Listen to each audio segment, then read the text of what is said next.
The Mini, a small, cheeky-faced, practical hatchback that's all about having fun. A fun car for a fun drive on a fun piece of road. But this is a very different kind of Mini.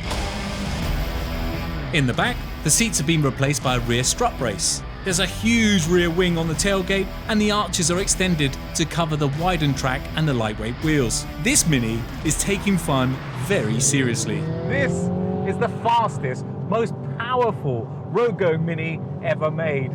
It follows on from the 2006 Mini Cooper Works S, which was effectively the first GP, and then the Mini GP3, which was, it's a bit wet over here, which was in 2013. That was a really good car, a really engaging, fun car to drive.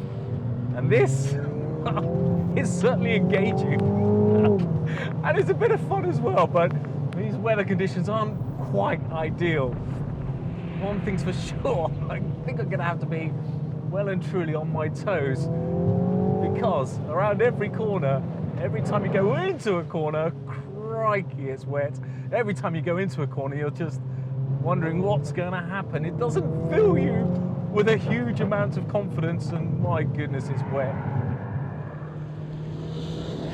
And he uses the same recipe as the previous two GPs, where you've got a reduction in weight and you've got an increase in power. And like the two previous cars as well, it comes in a signature grey colour with these red accents. I think it looks very, very good.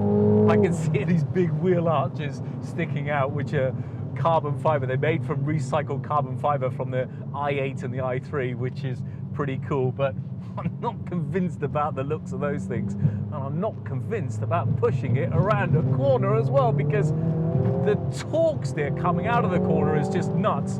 And the feeling through the corner is very unusual, because you're not quite sure which way the car's going to take you. It's about 70 kilograms lighter than the JCW, the John Cooper Works, and that's mostly in turn, so you can probably see, having no rear seats in the back. It hasn't even got a rear windscreen wiper, and today of all days, I really could do with that. Mechanically, the car has got a 2-litre, 4-cylinder turbocharged engine. It's actually the B48 engine. It's a BMW engine, the same as what's in the M135i, the little hot hatch, which I drove recently. There's a review on this channel somewhere. But unlike the M135i, which is all-wheel drive, this Mini is 2-wheel drive, which makes it so unique in this sector, because in this sector of 300 horsepower, 2-litre turbocharged engines, this is the only one with front-wheel drive, as opposed to being all-wheel drive like the Audi S3 or the Mercedes A35, A45, whichever one it may be. So it's quite a unique car, and on these roads I think it'd be much better suited for all-wheel drive, though I've got to say, there's no way that they'll be as exciting and as exhilarating as this, because it really does make you concentrate.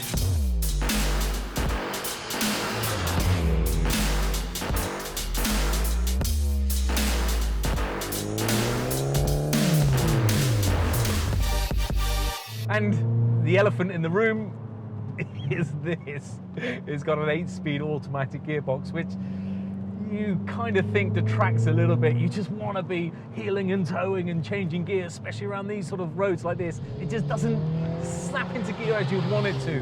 When you're in a manual, you can just crunch it into gear and get around that corner, though I really do feel like in weather conditions like this, you probably want to have your hands on the wheel the whole time, and taking your hand off the wheel to change gear will be quite an exciting few seconds, but it does feel like it needs to be manual.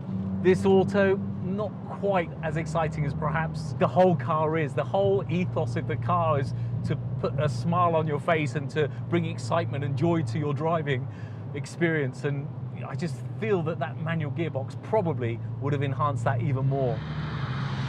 But there's no slouch in this car.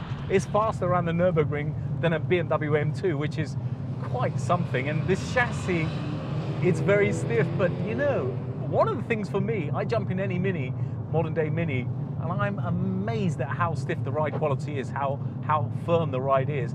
This actually, maybe because I was expecting it to be knocking my fillings out as soon as I jumped in, it actually doesn't feel too bad at all. You can only drive it in sport mode. There are no other options. You can only drive it in sport mode. It doesn't feel anywhere near as bad as I thought it was going to be at all.